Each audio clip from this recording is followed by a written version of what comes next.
नमस्कार साथियों, आप सभी का हमारे YouTube channel hello Hindi academy में स्वागत है। दोस्तों, आज हम यहाँ पर हिंदी साहित्य से संबंधित 25 जो महत्वपूर्ण एमसीक्यू हैं उनको लेकर उपस्थित हुए हैं। आशा करते हैं कि यह क्लास आपको पसंद आएगी। दोस्तों, यह जो क्लास है यूपी टीजीटी पीजीटी और असिस्टेंट प्रोफेसर एमपी हो चाहे यूपी का हो, और ई हमारे टीजीटी पीजीटी और या फिर DSSB टीजीटी पीजीटी सभी के लिए समान रूप से उपयोगी है। दोस्तों, यहाँ पर क्या है, यह सभी PYQ हैं, प्रीवियस ईयर क्वेश्चन हैं, और आशा करते हैं कि इससे आपको लाभ जरूर मिलेगा। चलिए बिना किसी देरी के हम शुरू करते हैं। पहला प्रश्न है कि रसिक प्रिया तथा कवि प्रिया कितने प्रकाशों में विभक्त है। जो रसिक प्रिया है और कवि प्रिया, ये दोनों रचनाएं केशवदास की हैं और ये कितने प्रकाशों में विभक्त हैं। पहला ऑप्शन है 16 और 16, दूसरा 10 और 16, तीसरा 20 और 16, चौथा है 16 और 20। तो यहाँ पर एक का जो है ऑप्शन ए सही है। रसिक प्रिया में 16 प्रकाश हैं और कवि प्रिया में भी 16 प्रकाश हैं। ठीक है, तो पहला ऑप्शन सही है। षड्ऋतु वार्ता किसकी रचना है। जो षड्ऋतु वार्ता है यह किसकी रचना है। हरि की, राम बैकुंठ मणि शुक्ल की, गोकुलनाथ या फिर विट्ठलनाथ। तो दो का ऑप्शन जो है वह ए है, हरि की रचना है षड्ऋतु वार्ता। देखिए दोस्तों, क्या है कि जब तक हम पूरी क्लास नहीं करेंगे तब तक समझ में नहीं आएगा कुछ। तो आपसे निवेदन है कि क्लास को पूरा देखिए, फिर उसके बाद में अगर आपको अच्छा लगे तो फिर दूसरी भी क्लास करिए, नहीं तो फिर मत करिए। और जो सुझाव हो वो आप लोग हमें कमेंट बॉक्स में ज़रूर देना कि क्या अच्छा नहीं लग रहा है, तो उसको हम सुधारने का प्रयास ज़रूर करेंगे। ठीक है, तीसरे प्रश्न की ओर बढ़ते हैं। का भाषा का संस्कृत प्रेम चाहिए साँच, और कासु जो आवय कामरी, कालय कर कुमांच। किसकी पंक्ति है। कबीर, सुंदरदास, तुलसी या दादू की। तो तीसरे का जो है ऑप्शन सा जो है सी सही है। यह जो पंक्ति है यह तुलसीदास की है।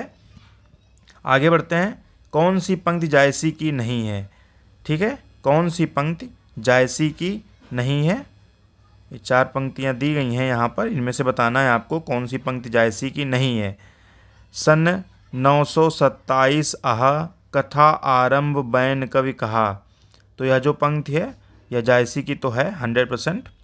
यह सत्य है कि यह जायसी की है, लेकिन हमें ढूंढना है कौन सी जायसी की नहीं है। ठीक है, कथा जगत जेती कवि आई, पुरुष मारी ब्रज सती कराई। तो यह इसको होल्ड करते हैं। अब आगे पढ़ लेते हैं। आदि अंत जस जा गाथा अहे, लिखी भाषा चौपाई कहे। ये भी है जायसी की पंक्ति, यह भी है। जो या पढ़े कहानी, हम संवरे दुई बोल। तो यह भी जायसी की पंक्ति है। तो यह जो बी ऑप्शन है दोस्तों, यह ऑप्शन के अनुसार सत्य है कि यह जो पंक्तियां हैं यह जायसी की नहीं है। तो ऑप्शन बी जो है यह सही है कि ये जो पंक्तियां हैं यह जायसी की नहीं है।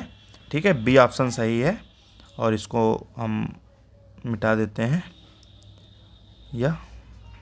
तो इसका बी ऑप्शन सही है, ये जो पंक्तियां हैं यह जायसी की नहीं है। आगे बढ़ते हैं 5वें प्रश्न की ओर।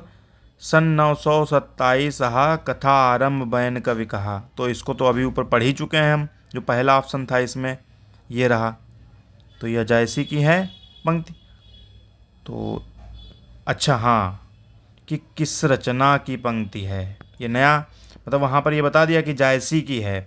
तो जायसी की तो आप लोग पहचान ही गए होंगे कि किससे ली गई है, पद्मावत। ये जो पंक्तियाँ हैं यह जायसी के ग्रंथ पद्मावत से उद्धृत हैं। सुरतीय नरतीय नागतीय सह चाहत सब कोय।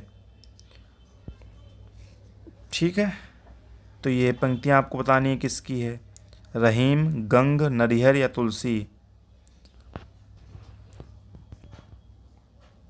तो यहाँ पर 6 का जो है ऑप्शन डी सही है। यह जो पंक्तियाँ हैं यह तुलसी की हैं। आगे बढ़ते हैं। अजगर करे न चाकरी, पंछी करे न काम, दास मलूका कह गए सबके दाता राम। तो आप लोगों को पता ही चल गया होगा, 7 का जो है ऑप्शन दा जो डी है यह सही है। अगले प्रश्न की ओर बढ़ते हैं। जाके प्रिय न राम वैदेही पंक्ति किस रचना की है। ये तो पता है कि ये तुलसी द्वारा लिखी गई है या पंक्ति, लेकिन यह किस रचना की पंक्ति है यह आप लोगों को बताना है। कवितावली, गीतावली, विनय पत्रिका या फिर रामचरितमानस। तो 8 का जो है सी ऑप्शन सही है, सा है। विनय पत्रिका से यह पंक्तियां ली गई हैं। जाके प्रिय न राम वैदेही। आगे बढ़ते हैं। कवि बियास रस कौलापुरी दूरहि नियर नियर भादुरी किस कवि की पंक्ति है। उस्मान, सुंदरदास, जायसी या फिर मंजन। तो 9 का जो है ऑप्शन सा जो है सी सही है। यह जो पंक्तियां हैं यह जायसी की हैं। देखिए दोस्तों, अगर वीडियो अच्छा लग रहा हो कि ये प्रश्न आपके काम के हैं, आपकी परीक्षा में आपकी सहायता करेंगे, तो आप लोग वीडियो को लाइक ज़रूर करिए और दोस्तों साथ शेयर कर दीजिए। अगर चैनल पर नए हैं और सब्सक्राइब नहीं किया है तो अब तो चैनल को आप सब्सक्राइब कर लीजिए, साथ ही अपने दोस्तों से भी सब्सक्राइब करवाइए। ठीक है, आगे बढ़ते हैं 10 प्रश्न की ओर। 10वां जो प्रश्न है, रस गगन गुफा में अजर झरे किसकी उक्ति है। जायसी, कबीर, सूरदास, सुंदरदास। देखिए दोस्तों, इस क्लास में क्या है, ज़्यादातर पंक्तियां ही दी गई हैं, कवियों से संबंधित ये पूछ लेगा कि किस कवि की हैं या किस रचना की हैं, मतलब किस रचना से उद्धृत हैं। तो ज़्यादातर ऐसे ही प्रश्न हैं। तो यह जो रस गगन गुफा में अजर झरे यह पंक्ति किसकी है। तो 10 का जो है ऑप्शन डी सही है। यह पंक्तियां जो हैं सुंदरदास की हैं। हम डी ऑप्शन के साथ जाएंगे। देखिए दोस्तों, यह जो क्लास है वेरी वेरी इंपॉर्टेंट है। ठीक है, यह जो क्लास है यह वेरी वेरी इंपॉर्टेंट है। आप लोग इन प्रश्नों को ज़रूर हल करें और आप लोग बताएं। जैसे मैं पूछता हूँ ना, कुछ सेकंड का टाइम देता हूँ प्रश्नों के बीच में और पूछता हूँ कि कौन सा सही है। अगर आपको लगता है कि सही है तो आप लोग बताना कि आपके 25 में से कितने प्रश्न सही हुए। ठीक है, केशव कह न जाई का कहिए, तो किसकी पंक्ति है। कुंभनदास, चतुर्भुजदास, तुलसीदास या फिर केशवदास की। तो 11 का ऑप्शन सी सही है। यह जो पंक्तियां हैं, यह जो पंक्ति है यह तुलसीदास की है। देखिए यहाँ पर केशव है तो बहुत से लोग केशव को लगाएंगे, लेकिन केशवदास के रचनाकार नहीं है, तुलसीदास की यह पंक्तियां हैं। आगे बढ़ते हैं। सुरति से आशय है, जो सुरति शब्द है इसका आशय क्या है। उन्माद, विरक्ति, ध्यान या फिर आनंद का अनुभव। तो 12 का ऑप्शन डी सही है। सुरति का जो है आशय है आनंद का अनुभव। सुरति का जो आशय है आनंद का अनुभव है। रामानुजाचार्य के शिष्य का नाम बताएं। कबीर, चंडीदास, रामानंद या फिर हरिहरदास। तो कबीर के शिष्य का नाम रामानुजाचार्य के शिष्य का नाम है रामानंद। ठीक है, उत्तर भारत में जो भक्ति का प्रसार हुआ था वह रामानंद के द्वारा हुआ था। वल्लभाचार्य ने किसकी उपासना पर जोर दिया। बलराम, कृष्ण, राम या फिर ब्रह्मा। तो 14 का ऑप्शन जो है वह बी सही है। वल्लभाचार्य ने कृष्ण की उपासना पर जोर दिया। कबीर किस धारा के प्रमुख कवि हैं। प्रेमाश्रयी, राम भक्ति, कृष्ण भक्ति या फिर ज्ञानाश्रयी। तो 15 का ऑप्शन डी सही है। कबीर क्योंकि संत काव्य के प्रमुख कवि थे और संत काव्य को ज्ञानाश्रयी शाखा भी कहा जाता है और सूफी काव्य को प्रेमाश्रयी शाखा कहा जाता है। ठीक है, तो कबीर जो थे वह ज्ञानाश्रयी के थे, संत काव्य धारा। निम्नलिखित में से कौन सगुण भक्ति धारा का कवि नहीं है। रसखान, सूरदास, नंददास, कुतुबन।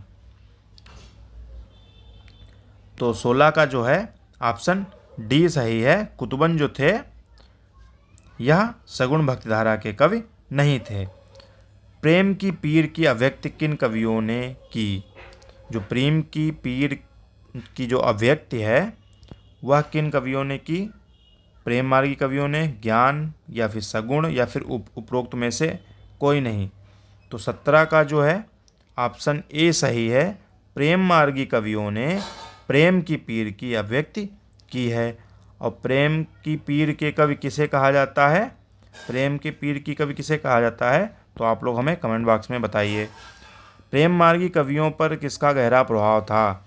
जो प्रेम मार्गी कवि थे, मतलब जो सूफी कवि थे, उन पर किसका प्रभाव ज़्यादा था? अब तो मैंने बता ही दिया, तो सूफी संप्रदाय का उन पर प्रभाव ज़्यादा था। प्रेम मार्गी कवियों की रचनाएं हैं, खड़ी में जोड़ा है, यहाँ रहेगा, खड़ी बोली में, ब्रज में, ठेठ अवधि में या फिर मागधी में। तो 19 का जो है ऑप्शन सी सही है। प्रेम मार्गी जो सूफी कवि थे, उन कवियों की रचनाएं ठेठ अवधि में हैं। ऑप्शन सी सही है। सूरदास की रचनाओं में हमें किसका हृदयग्राही वर्णन मिलता है? भक्ति का, श्रृंगार का, वात्सल्य का, उपरोक्त तीनों का। तो 20 का जो है ऑप्शन डी सही है। सूरदास में भक्ति का भी वर्णन मिलता है, श्रृंगार का भी और वात्सल्य का, तो उपरोक्त में से सभी। निर्गुण भक्ति अवतारवाद की धारणा से ओतप्रोत थी, पोषित थी, परे थी या फिर निश्रित थी? तो 21 का जो ऑप्शन है वह सी है कि निर्गुण भक्ति जो है अवतारवाद की धारणा से परे थी। लहर तारा नामक स्थान का संबंध किस कवि से है? जो लहर तारा है, ठीक है, इस स्थान का संबंध किससे है? जायसी, रसखान, कबीर या फिर मलूकदास? तो 22 का जो है ऑप्शन सी सही है, क्योंकि लहर तारा के पास ये इनको नीरू और नीमा नाम के 2 जुलाहों ने पाया था। ठीक है, तो लहर तारा का जो संबंध है वह कबीर से है। मगहर और लोई से किसका संबंध है? रैदास, दादू दयाल, मलूक या फिर कबीर? तो इसमें भी ऑप्शन कबीर ही सही है, क्योंकि दोस्तों कबीर का जो देहावसान हुआ था, जो कबीर की मृत्यु हुई थी, वह मगहर में हुई थी, और कबीर की लोई जो पत्नी थी उनका नाम लोई था। जो कबीर की पत्नी थी उनका नाम लोई था, और कबीर की मृत्यु कहाँ हुई थी? मगहर में। ठीक है, और जन्म तो मतलब क्या ही कहना कि कहाँ हुआ था, इसके मतलब बारे में विद्वानों में मतभेद है, लेकिन बहुत से लोग जो मानते हैं कि लहर तारा के पास नीरू और नीमा नाम के 2 जुलाहों ने इनको पाया था। तो जन्म स्थान लहर तारा मान सकते हैं, मृत्यु मगहर में, और पत्नी इनकी लोई थी कबीर की। पुत्र कौन थे? कमाल और कमाली। पुत्री थी कमाली, पुत्र कमाल। जायसी का पद्मावत काव्य है, मसनवी शैली में लिखा गया, भक्ति काव्य है, खड़ी बोली में, या फिर उपरोक्त सभी? तो 24 का जो है ऑप्शन ए सही है। जायसी का जो पद्मावत है दोस्तों वह मसनवी शैली में लिखा गया है, ऑप्शन ए सही है। रास पंचाध्यायी किसकी विख्यात रचना है? रास पंचाध्यायी किसकी विख्यात रचना है? नंददास, रसखान, कुंभनदास या फिर स्वामी हरिदास? तो 25 का जो है ऑप्शन ए सही है। रास पंचाध्यायी जो है वह नंददास की रचना है। देखिए दोस्तों, हम आपके लिए बहुत मेहनत करते हैं और रोज़ एक क्लास बनाते हैं, तो अगर क्लास पसंद आ रही हो तो ज़रूर लाइक करिए और दोस्तों साथ शेयर भी कर दीजिए। अगर सब्सक्राइब कर चुके हैं चैनल को तो दोस्तों से करवाइए, अगर अभी तक नहीं किया है तो जल्दी से सब्सक्राइब कीजिए। ठीक है, मिलते हैं नेक्स्ट क्लास में, तब तक के लिए नमस्कार। और हाँ, आप लोग अपनी पढ़ाई जारी रखिए, क्योंकि पढ़ाई ही एकमात्र विकल्प है। जब आप लोग नौकरी पा जाएंगे सरकारी, उसके बाद खूब आराम करें, खूब टहलें, घूमें, जहाँ मन हो वहाँ जाएं। तब तक लेकिन आप लोग ज़रूर पढ़ते रहिए और लगातार पढ़ते रहिए, कुछ ना कुछ सीखने को ज़रूर मिलता है। चलिए मिलते हैं नेक्स्ट क्लास में।